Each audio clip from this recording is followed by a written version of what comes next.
What's going on, guys? Waco here with Greg Kissling from Omega. Brother, how are you? Very good. Yeah, lovely to see you. So I'm so blown away by this new collaboration between Swatch and Omega. But one of the things I was so impressed with was all the details of the watch that really give you a true taste of the Speedmaster legacy. Brother, do you mind just walking us through some of that? Yeah, sure. So the inspiration for the model was the original Speedmaster MoonSwatch Professional that we just facelift 2 years ago with a master chronometer upgrade with a caliber 3861. This Speedmaster was actually based on the fourth generation, the famous ST105012 that went to the moon in 1969, the 21st of July. So this model, which is named the Mission to the Moon, follows exactly the same dimensions in the diameter 42 millimeters, thickness 13.25 millimeters. So hang on, the dimensions all exactly the same. Exactly the same for the hands. That's and incredible. Of course, the chronograph display is different because it's a quartz movement inside. No, but I love the fact that the case is exactly the same.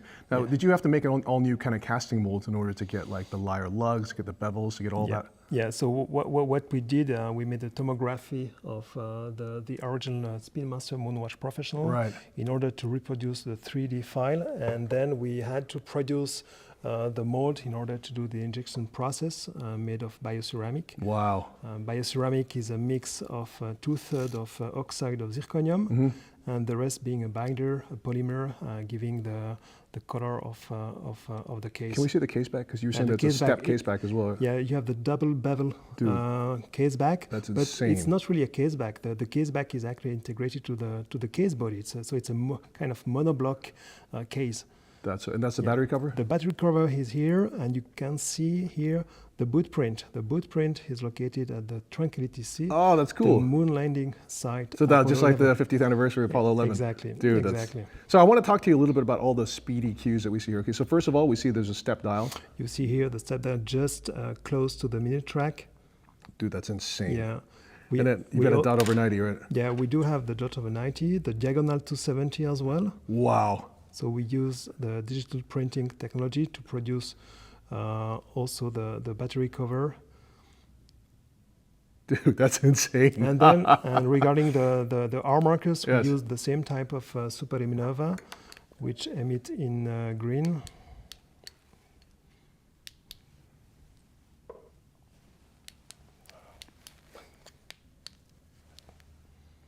I can see it glowing from here, actually. Yeah, that's beautiful. Yeah.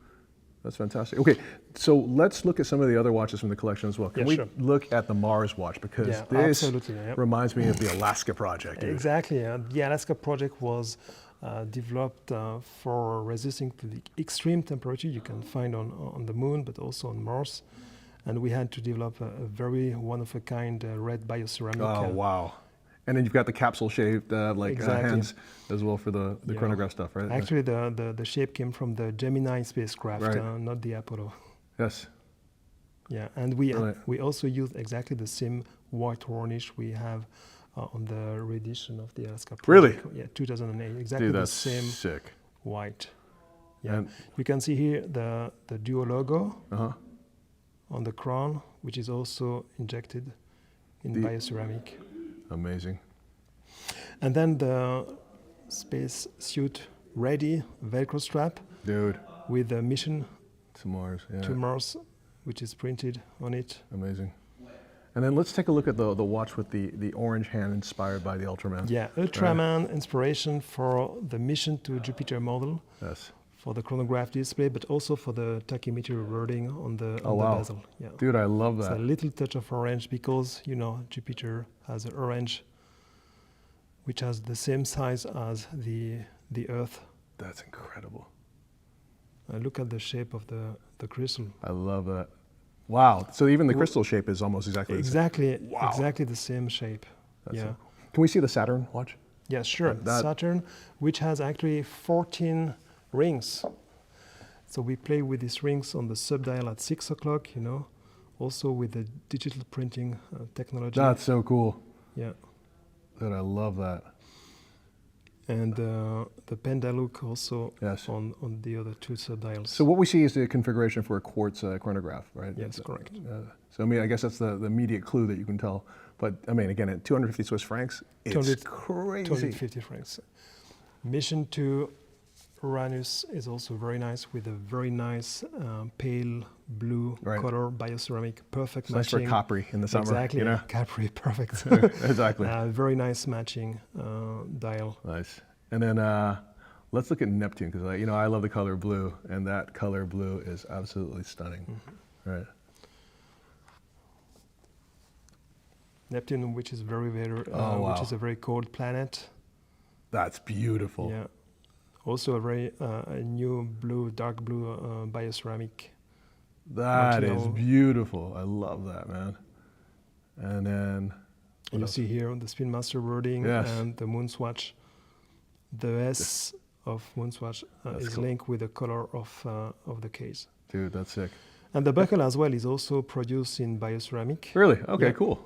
Nice. That's so. Can we see the planet? Yeah, sure.